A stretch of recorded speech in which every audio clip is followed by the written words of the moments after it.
নমস্কার, আমি হলাম সুমন্ত। আপনাকে স্বাগত এই নতুন ভিডিওর মধ্যে। আজকে আমি এই ভিডিওর মধ্যে কয়েকটা হস্তরেখা নিয়ে কয়েকটা জিনিস নিয়ে আলোচনা করব। অনেকেই আমাকে জিজ্ঞাসা করছিল যে দাদা ভিডিও বানাও, যে হস্তরেখা সম্পর্কে ভিডিও বানাও। তাই আমি চলে এলাম আজকে একটা নতুন ভিডিও নিয়ে। আজকে যে জিনিসটা নিয়ে আলোচনা করব বা যে টপিকটা নিয়ে আলোচনা করব সেটা হচ্ছে যে অর্থ। এখনকার দিনে সকলেরই অর্থের প্রয়োজন, কম এবং বেশি।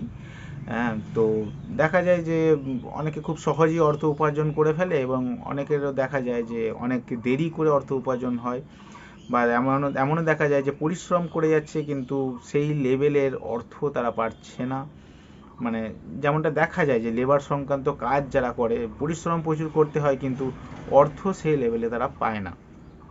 তো আজকে যেটা নিয়ে আলোচনা করব, হাতের মধ্যে দেখা যায় যে মহাধনী যোগ, মানে এমন জীবনে একটা সময় আসে যে সময়টার পর থেকে তাদের জীবনে আর্থিক যে স্টেবিলিটি সেটা কিন্তু দেখা যায়। তো আজকে সেই জিনিসটা নিয়ে আলোচনা করব, আর সেই জিনিসটা আমি হাতের মধ্যে দেখাবো। কোন জায়গাটা দেখলে আপনারা বুঝতে পারবেন যে হাতের মধ্যে এই রেখাটা যদি থাকে তাহলে কিন্তু মহাধনী যোগ বা ধনবান যোগ হওয়ার সেটা কিন্তু দেখা যায়। তো তো যাই হোক, আমি দেখাচ্ছি। সর্বপ্রথম এরকম আপনারা হাতটা খুলে নেবেন। হাতের মধ্যে এই যে দেখা যাচ্ছে, এটাকে বলা হয় বৃহস্পতি পর্বত। হ্যাঁ, এইটাকে বলা হয় তর্জনী আঙুল। এই তর্জনী আঙুলের নিচের যে এই পর্বতটা, আমি এখানে পাশে ছবি দিয়ে দেবো। হ্যাঁ, তো ছবি দিয়ে দেবো, আপনারা ছবির মাধ্যমে খুব ভালোভাবে দেখতে পাবেন। ওই বৃহস্পতি পর্বতের মধ্যে যদি চতুষ্কোণ চিহ্ন থাকে, চতুষ্কোণ বা স্কোয়ার আমরা যেটাকে বলছি, যদি ওই ক্ষেত্রের মধ্যে, ওই পর্বতের মধ্যে যদি চতুষ্কোণ চিহ্ন থাকে, এটা একটা ধনবান যোগ। এই হাতের মধ্যে যদি চতুষ্কোণ চিহ্ন থাকে তাহলে আপনার মধ্যে কি কি গুণ দেখা যায়? জাতকের মধ্যে সর্বপ্রথম যেটা দেখা যায় সেটা হচ্ছে টিচিং কোয়ালিটি। জাতক মানে টিচিং করতে ভালোবাসে বা জাতক পড়াতে ভালোবাসে। হ্যাঁ, জাতকের মধ্যে জ্ঞান প্রচুর পরিমাণে দেখা যায়। যে কোনো রাস্তাঘাটে চলতে ফিরতে মানুষ বা বন্ধু বান্ধব, গার্লফ্রেন্ড হোক বয়ফ্রেন্ড হোক, সে যে কোনো মানুষই হোক, এরা জ্ঞান দিতে ভালোবাসে সহজে সবাইকে।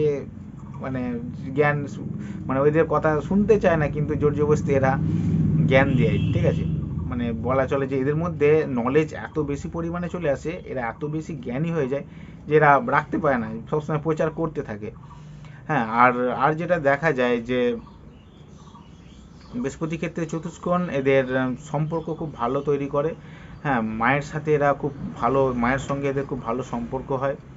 হ্যাঁ, এবং এদের ফ্যামিলি ব্যাকগ্রাউন্ড খুব ভালো হয়, ফ্যামিলি সাপোর্ট এরা খুব ভালো পায়।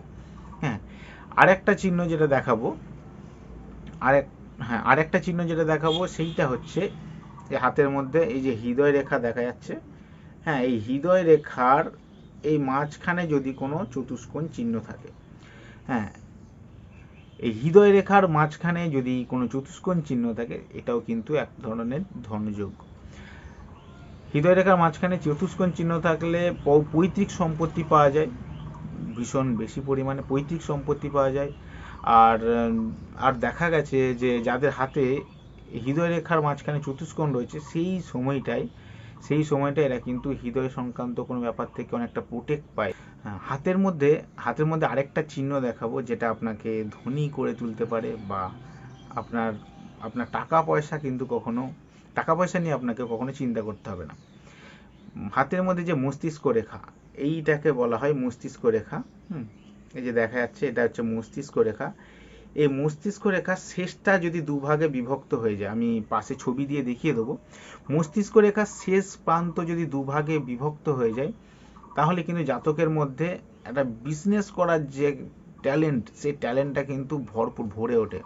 আর এই শুধুমাত্র এই যে ফোর্ক হয়ে যাওয়া রেখা, এইটার কারণেও কিন্তু জাতক ধনবান হয়। আর এইটা যদি থাকে তো আপনি খুশি হয়ে যান। হ্যাঁ, আপনাকে অর্থ নিয়ে অন্তত কখনো চিন্তা করতে হবে না। আর একটা চিহ্ন আমি আপনাদের দেখাচ্ছি।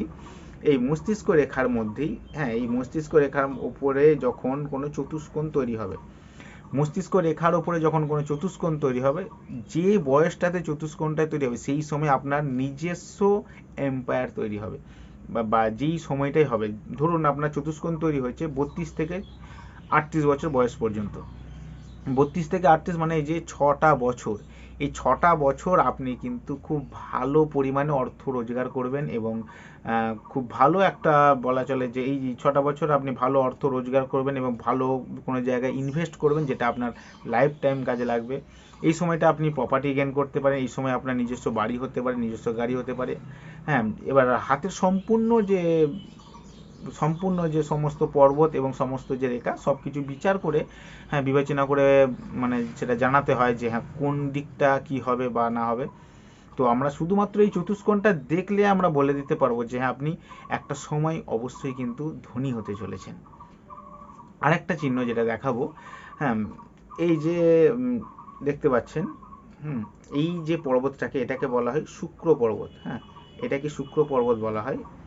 এই জায়গাটা, এই শুক্র পর্বতের এই জায়গাটায় এইভাবে আড়াআড়ি রেখা থাকে। এখানে লাইট রয়েছে তো আমার এখানে রেখাগুলো দেখা যাচ্ছে না। তো যাই হোক, এই যে লম্বি রেখা, সরি আড়াআড়ি নয়, এই লম্বি রেখা থাকে। হ্যাঁ, এই লম্বি রেখাটা থাকলে যদি আপনার হাতে থাকে, মানে মিনিমাম 4টের বেশি থাকতে হবে। হ্যাঁ, 4টের বেশি যদি থাকে তাহলে আপনি খুশি হয়ে যান। আপনার জীবনে লাক্সারিতে ভরপুর থাকবে। সবসময় আপনি লাক্সারি জিনিসপত্র কেনাকাটা করতে ভালোবাসবেন, যেমন দামি দামি মোবাইল হয়ে গেল, দামি গাড়ি হয়ে গেল, দামি, হ্যাঁ, বা দামি কোনো জিনিস, এমন কোনো জিনিস যেটা মানে শখে বেশি কাজে লাগে, প্রয়োজনে কম শখে। তো আপনি শো অফ করতে ভালোবাসেন এবং আরও দেখা গেছে যে এনাদের গাড়ি বাড়ি প্রচুর পরিমাণে হয়। আর আরও দেখা গেছে যে টাকা পয়সা নিয়ে এদের কোনো সমস্যা হয় না। হ্যাঁ, তো অর্থ নিয়ে কোনো আপনাকে চিন্তা করতে হবে না। হ্যাঁ, আর যে আর্থিক চিহ্ন আরও যদি দেখাতে হয়, আমি হস্তরেখার মধ্যে যদি দেখাই, মানি ট্রায়াঙ্গেল আপনারা তো চেনেন, মানি ট্রায়াঙ্গেল এই জায়গাটায় থাকে। আমি এখানে ছবি দিয়ে দেখিয়ে দেবো। আপনার হাতের মধ্যে যদি মানি ট্রায়াঙ্গেল থাকে তাহলে আপনাকে চিন্তা করতে হবে না। একটা সময় আসবে যে সময়টায় আপনার মধ্যে যথেষ্ট পরিমাণে কিন্তু অর্থ থাকবে, যথেষ্ট পরিমাণ। আর একটা জিনিস দেখাবো, এই বৃদ্ধাঙ্গুলি দেখতে পাচ্ছেন, এই বৃদ্ধাঙ্গুলির মধ্যে যদি জপ চিহ্ন থাকে, বৃদ্ধাঙ্গুলির মধ্যে আমি এখানে দেখিয়ে দেবো, দুটো হাতেই, আপনার দুটো হাতের বৃদ্ধাঙ্গুলির মধ্যে যদি জপ চিহ্ন দেখা যায় তাহলেও কিন্তু 52 বছর বয়সের পর থেকে আপনার জীবনে আর্থিক স্টেবিলিটি সম্পূর্ণরূপে আসবে। 52 বছর বয়সের পর থেকে কিন্তু আপনার জীবনে কোনো রকমভাবে অর্থের কোনো রকম সমস্যা আপনি দেখতে পাবেন না। তো আজকের মতো এই কয়েকটা থাক, আগামী দিনে আবার নতুন টপিক নিয়ে আলোচনা করব। আর যদি মনে করেন, যদি আপনারা বলেন যে আরও কয়েকটা জিনিস আপনি বলুন, হ্যাঁ সেটাও বলা যায়। যেমন এই যে এটা আয়ুরেখা, আয়ুরেখার পাশে সমান্তরাল যদি আরেকটি রেখা থাকে, হ্যাঁ, আয়ুরেখার পাশে সমান্তরাল যেটাকে আমরা মঙ্গল রেখা বলি, হ্যাঁ, এইটাও যদি আপনার হাতে থাকে তাহলেও কিন্তু আপনার জীবনে অর্থ নিয়ে কোনো দিন সমস্যা মানে অর্থের সমস্যা আপনাকে সেইভাবে দেখতে হবে না। এবং ওই মঙ্গল রেখা থাকলে যেটা হয়, স্ত্রী যাকে বলা হয়, নিজস্ব স্ত্রী বা মহিলার হাতে যদি হয়, নিজের স্বামীর কিন্তু ভীষণ পরিমাণে সাপোর্ট পাওয়া যায়। হ্যাঁ, এদের স্ত্রীরা, এদের স্বামীরা কিন্তু এনাদের ভীষণ পরিমাণে সাপোর্ট করে। মঙ্গল রেখাটা থাকলে দেবতাদেরও সাপোর্ট পাওয়া যায়। এদের কোনো রকম দেবতা দ্বারা এরা সাপোর্ট পায়, কোনো না কোনো এমন কোনো জিনিস যেটা চোখে দেখা যায় না, কিন্তু এরা সাপোর্ট খুব ভালো পায়। তো আশা করি আজকের এই ভিডিওটা আপনাদের কেমন লাগলো আপনারা নিচে কমেন্ট করে জানাবেন। আজকে এটা আমার ফার্স্ট ভিডিও জ্যোতিষ নিয়ে, তো কেমন লাগলো, নতুন আমি, তো আপনারা একটু সাপোর্ট করুন। আর কি বলবো, আর নতুন নতুন টপিক নিয়ে জানতে নিচে চ্যানেলটাকে আমাদের সাবস্ক্রাইব করে রাখুন। আর আরেকটা জিনিস, আগামী দিনে কোন টপিক নিয়ে আলোচনা করব আপনারা নিচে কমেন্টে জানান। আর জ্যোতিষে কিন্তু সব জিনিসটা জানা যায়। আপনারা কোন বিষয় নিয়ে জানতে চান, কোন টপিকটা আপনারা দেখতে পছন্দ করেন, আপনারা নিচে কমেন্ট করে জানান। আমি চেষ্টা করব যে সেই টপিক নিয়ে আলোচনা করার। নেক্সট ভিডিও আশা করি রিলেশনশিপ নিয়ে একটু ভিডিও বানাবো ভাবছি। তো দেখা যাক, আপনারা নিচে কমেন্ট করে জানান যে কোন টপিকটা চান, আমি সেই টপিকেই ভিডিও বানাবো।